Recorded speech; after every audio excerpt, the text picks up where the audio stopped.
So we're going to move into brain hack number 2. And in order to do that, I'd like you to now choose a relationship that you've had in the past that you want to look at during this activity. And it can be the same as the one we just looked at, or you could choose a new one.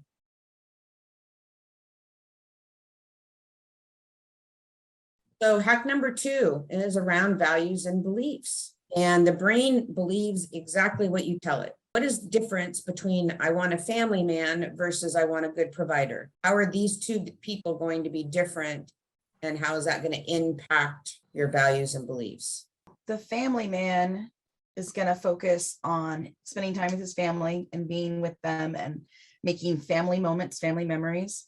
And the good provider is going to focus on making sure his career is set up and he's spending plenty of time making money so that his family is taken care of. That directly affects your values, obviously, because your values are about what you spend your time on. Yes. And so we need to be very clear on what it is that we value, and then also make sure that our values are not in conflict with each other. Because I am a great provider. I'm not much of a family woman, though. So beliefs are actually handed down and they're rarely reevaluated, and beliefs cause conflict. We tend to choose others to be around that have similar beliefs. Dogs are pets versus dogs are tools. Seahawks are the best versus Rams are the best. I want to be a motorcycle rider versus I want to own a boat. So if we're choosing others to be around that have similar beliefs, then we end up wondering what goes wrong later in the relationship when our beliefs are different. So beliefs create conflict.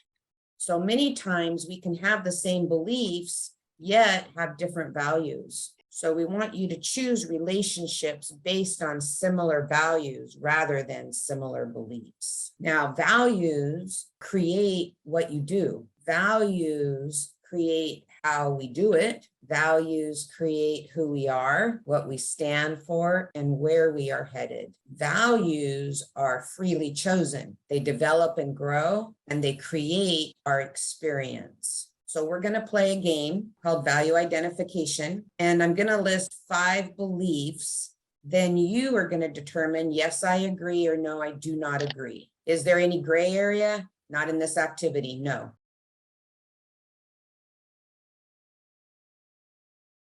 All you're going to write is, yes, I agree, or no, I don't agree. So number 1, I don't do it, but it's okay to cheat on a test. Now, regardless of your answer, whether it was a yes or a no, I want you to attach values associated with that belief. So for example, maybe it's the value of honesty. Or if you think, no, it's not okay to cheat, then it might be because you are honoring honesty, or you value hard work, integrity. If you say, yes, I do agree, what could you possibly be valuing? Maybe it's you're reaching your goals and you're doing it and you're being opportunist, where you're taking the opportunity for your advantage.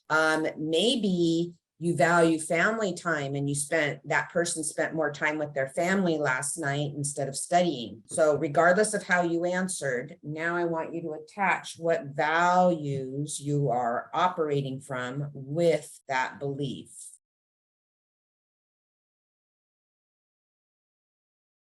Okay, number 2, teenage smoking is just a rite of passage. No big deal. Yes, you agree, or no, I don't agree. And then once you say your answer, now attach the values associated with that belief.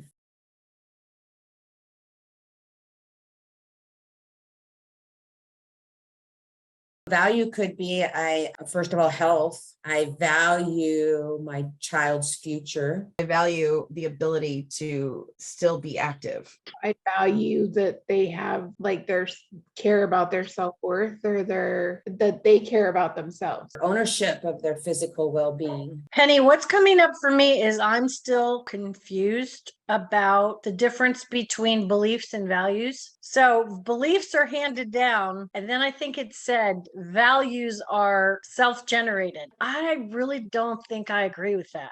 I don't think that's been my experience. Yeah, so here's an example. When we're children, our parents provide us with our beliefs, okay? And so beliefs are handed down to us. And when we become adults, we rarely reevaluate that.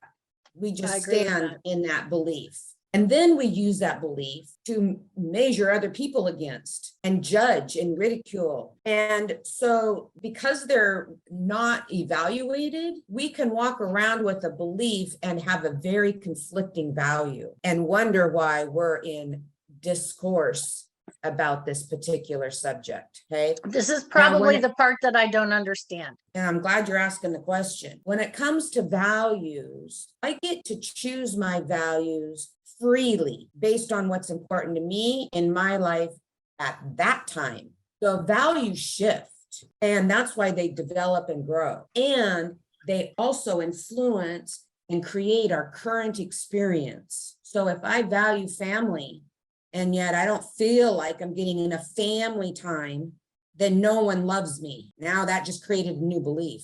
No one loves me. I'm not lovable. But the value is actually, I value family and I want more family time. My experience is that this slide is true if we're dealing with a person who does this kind of activity, who is interested in transformation and growing, changing, becoming a better person, but they're like in the conversation of evolution of themselves. This slide for me is inaccurate. If you're a person who grew up where you grew up, you want to stay there, you want to stay inside all those boxes and containers, they're perfectly fine for you. You are not a person that does any investigation about the possibilities for change or what you think compared to what your parents think or what you think compared to what your community thinks. I experience a lot of people for whom, in terms of these two slides, values are not freely chosen. They are a long-term version of a belief. They are not reevaluated. And if you try to get somebody to reevaluate them, they will come for you. And they will also disagree heavily with it creates your own experience because they're using all those references over there. So I'm just struggling with this activity because it is causing a lot of internal conflict. And it's kind of, for me, having had a borderline mother, until I went through 5 or so years of intense therapy to understand that, I was almost like a prisoner, somebody who every piece of content that was supposed to be true about me was inserted into my body, and it was expected I would keep it that way. And until I went through all that intensity to know that I could freely choose things, that it was okay for me to develop and grow, I couldn't even begin this process of developing a value that didn't come from that other container. Thank you for that, Ray, because that's the whole point of this activity. Okay. Is that we are walking around making choices based on beliefs that may or may not even match our values. And therefore, we're walking around in internal conflict, and then we're spreading it to other people around us. And then we're turning around and choosing relationships on how that we have the similar beliefs. If you're going to choose with intention, want to choose based on values, not on Correct. beliefs. People normally choose a relationship based on beliefs. And then when they're in a bad relationship and they start to evaluate it, what they realize is that the values are what's out. Exactly. So Could this be coming from an uncomfortable place for you because your belief has always been that you can't have those changes and those shifts? And that's where I think that Penny has moved a step forward, that you aren't just quite there yet, is that slide is giving you permission. yeah, absolutely. And that's a great point, Rita, because I didn't know I had a choice. And even now, most of the time when something comes up, the reaction pops up instantaneously. My transformation has taught me to pause and ask, Yeah, is this a belief? Is this a value? How does Ray actually feel about this? Because probably this thing that wants to come out of my mouth is so automatic. that it doesn't actually match me. Yes, Yeah. people who are around me a lot now notice a lot of pregnant pauses. Yeah, so this is really a great conversation because this is what's happening in our brain is that conflict of confusion. Like I said here on this one, the very last sentence, we wonder what goes wrong later in the relationship when our beliefs start differing, when really there's probably nothing wrong in the relationship. You just have a conflict of beliefs, even though you might have the same value underlining it. Okay, so way good. Now let's go back to number one here, Ray, with that information. Okay. Let's look. Okay, I don't do it, but it is okay to cheat on a test.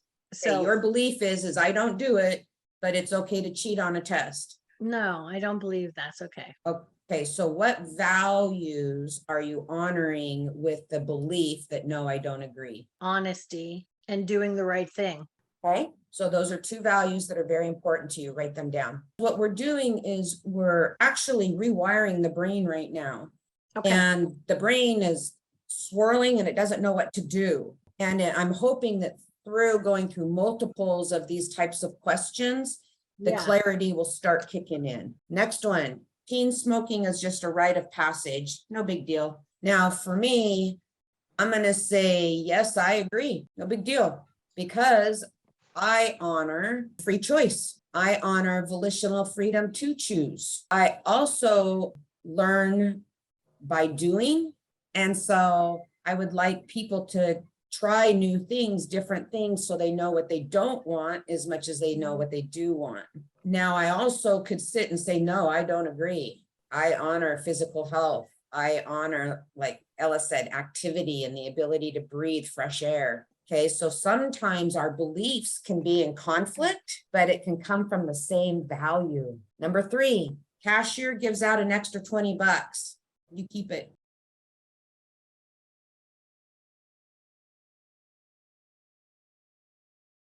So what values did you identify with that?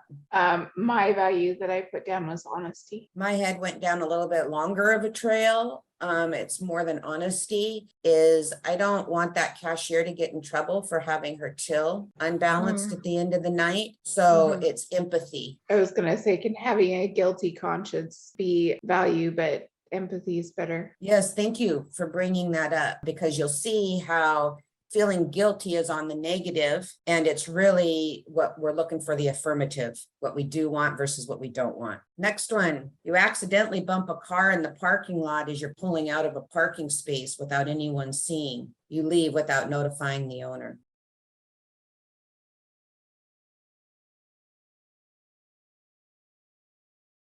Was the car simply bumped or was the car damaged? Because those are two different scenarios. It says bump. Bumped isn't damaged. Okay, so then that's another great question. So our values actually shift based on severity of situation. So remember, values are freely chosen and they're flexible, right? They grow and develop. When you said, is it that you bumped or did you damage? That shows, are you level-headed and are you reasonable for saying, should I even create a problem when there's not a problem? Exactly. And create worry and waste time. That's right. So what are we valuing? My time and energy. Because if you're on your way to work to make that money for your family, but you also value your family, so you only have 8 hours, so you can't be late to work, because then you got to go. It's gonna like take over your whole day if you sit there and go, oh, there was a little tiny bump and maybe a little scratch,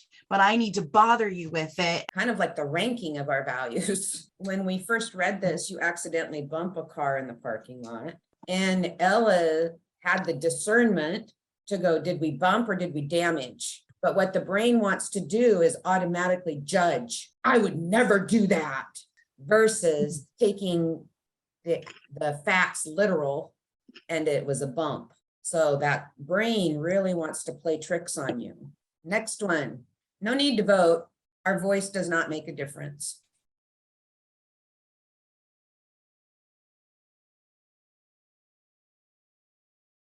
My belief is that that's absolutely true. And my value says, do the right thing. And my version of the long term is karma. You know, sometimes it's not a good idea, to look at that one myopic thing, because the fact of the matter is that thing in the moment might not matter, but overall it may have a whole different something. And if there's a possibility it has a long-term larger outcome, I usually opt for action. So what's the value, Ray? I value karma, which What else comes are from we- which also comes from doing the right thing. Like, I guess I value participating in a process of democracy, regardless of how much difference I actually think it makes. I want to be somebody who participates. Why is voting doing the right thing in your mind? I think it's because there are very few things that I feel like I can do to actually participate. And since I do value participating, and that is one of the only things I can think to do at a national level, I want to do that. Okay, so you're getting in your head, it's participation in like a national thing is also the same thing as like doing the right thing as a citizen. Yes. Okay, I just wanted to understand that. Okay, and my problem with doing the right thing is it's judgmental, because doing the right thing is subjective based on who's looking at it. And again, that's what our brain does. Our belief is that it is the right thing, right? Right. But what's the value behind it is the right thing? Well, the value for me is, I say, no, I don't agree. So my value is patriotism. I'm a patriot. This is really helpful, because I get it that doing the right thing sounds judgmental, and it infers that because of the words. I think if I were to actually look at what's underneath that is more, I want to be true to myself. So when I'm looking for the right thing, I am doing an acid test, but it's an internal acid test. One thing I want to understand about this question is it says no need to vote, our voice. So does that mean we're talking about everybody? Do I feel that nobody needs to vote? Well, personally, I feel that people can make their own choice. I don't need to push my ideas onto them. So, but if we're talking about me, no need to vote, my voice does not make a difference, I would definitely disagree, because I want to vote because it's about me, right? And I don't want to project my beliefs onto other people. So if we're talking about other people, then people don't have to vote if they don't want to, but I want to. And so I would say, yes, it's the right thing to do in my own head as well, to uphold to my standard of who I want to be, which is someone who cares about our country. We're walking around judging everybody else all the time. That's why I use the word "our," because we're puking our beliefs over everyone. If I don't think my voice matters, I also don't think your voice matters. And then the other part of it is when it comes to our beliefs and values, we walk around, like I said, puking our belief onto everybody else, which is a form of judgment.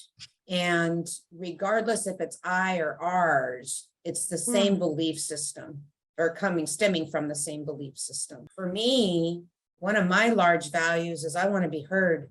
Another value is patriotism. Another value is what I'm voting for or against. I mean, you just look at this overturn of Roe versus Wade. How many women do you think are going to be voting in the next election? Hey, number 6, you see a neighbor struggling with the garden hose. You step in to help without asking.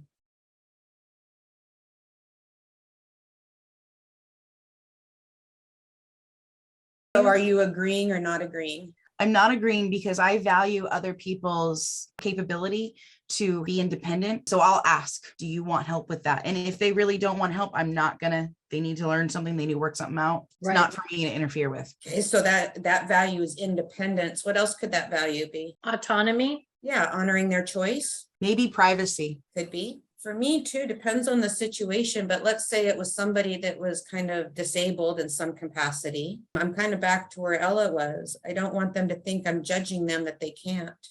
I want them to feel capable. Okay, last one. Sister invites you to join her vacation trip. She pays for the whole hotel. She was paying for it anyway if you could not come. So yes, you agree with her paying for the whole hotel, or no, you don't agree with sister paying for the whole hotel.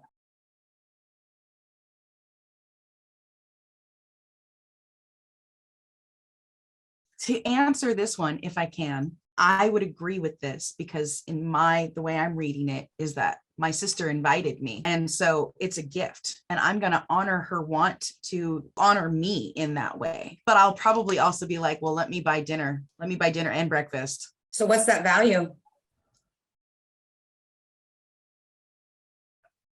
How about equity? What does equity mean, everyone? That's a big word.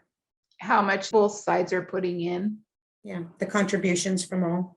Okay, so you have now a long list of different values. Now, looking at that long list of values, I want you to circle your top 3. If I took all of those values away from you, what 3 do you want back? Because that's how you breathe. That gives you air.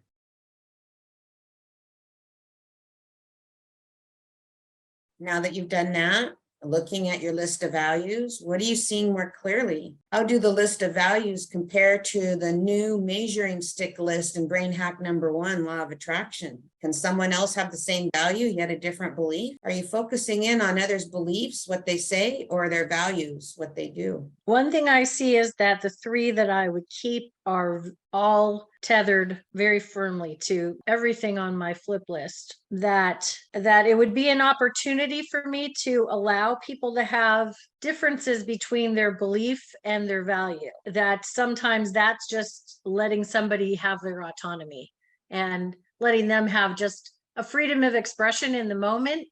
That doesn't necessarily mean that's what that person would do every time. Beautiful, Ray. I think the other thing I see is that I often make really harsh judgments of myself from the do not want list because I'm in that list often. But I make judgments about myself from that list that are so punitive because they're assuming that I am that, not I'm doing that. And so similarly, I just need to be, it would be useful for me to be more understanding with myself when I make choices or I'm present to acting from one of those kind of lower motivations. That doesn't mean that's who I am, that's okay for me as well as other people.